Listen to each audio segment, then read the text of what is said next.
Okay, here's the short course truck, and I have stripped it down pretty far just by removing screws and nuts and bolts. And I think a lot of it, I think is going to work really, really well. Now, I've taken the tires off of it and put on the Jeep tires because those are a lot closer to the size of the Kubel tires. And I've been doing some mock-ups, and before I start cutting, I want to see exactly what I'm getting into. Now, the tires are definitely just a little bit too wide. Probably about, I don't know, I could bring them in just a little more than half of the width of one tire on each side, I think. But I think everything's going to fit in there. It'll be flipped over like this, of course. And I got to cut out, but I think that's going to work. Got to figure out how far back to cut this and how to set it in there.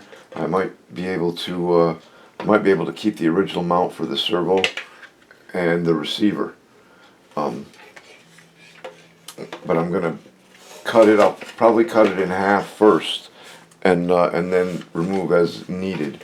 You know, that way in case I want to make it longer, I can. And in the rear,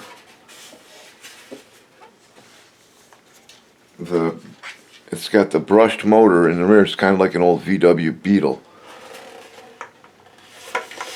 I think that's going to fit in there just about right. And I can come up to about here with the back seat. I can remove all of this if I need to, and the back seat hides everything. So I think that's going to work really well. I definitely will have to relocate the ESC, but that's not a huge deal.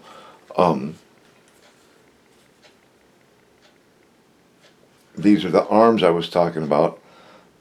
And in the front, to shorten them, I don't know, because of the way they're built, I might be able to just take this part out and move the arm back and re-drill. I don't think that's going to be enough though. But I can recreate these out of aluminum. I can put the lightning holes in there if I want to, but I don't really need them. All I really need is the notch in each end and the holes going through. And then the shock mounts on the top there, but I've already got a couple ideas for what to do with that. I could just mill a slot in the arm and then make an aluminum shock mount and drop it down in there, put it all in a vise in a Bridgeport and drill a couple of holes through there and either pin it or use a couple of little 1/16 cap screws or something. And then I'd have a shock mount right on there. So anyway, the point is that to make these shorter is no big deal. For these, I could probably keep the, I don't know what you'd call these, tie rods. Anyway, I could probably keep this simply by cutting it, shortening it, drilling it, and then putting a piece of steel pin in there. That should be no problem. The ones on the front, I can remanufacture these out of aluminum. It's no big deal at all. They've got a ball joint in there, but I can take that out and put it in the aluminum. I can just make it any length I want. It's just a piece of flat bar stock and round over the ends. The rest of it would all go right from the short course truck straight into the Kubel, and it'd go in as an entire assembly. I've got to figure out how to dial in the steering. I think this is going to be too soft, but I'm sure there's got to be a way to stiffen that up a little bit. So that's where I'm at right now. What's a real shame is that the crawler isn't long enough to just mount the Kubel on top of it. The wheelbases are considerably different.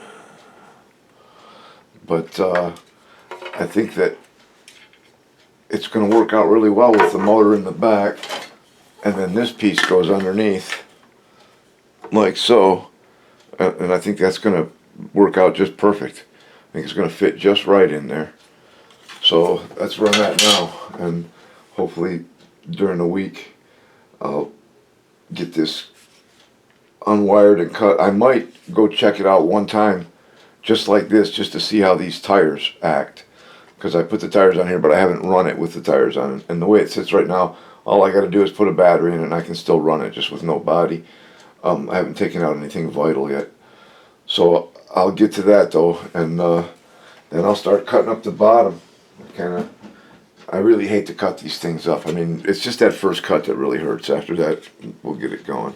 But I think this is going to work out really well. If I need to, I'll build a subframe in between the front and the rear.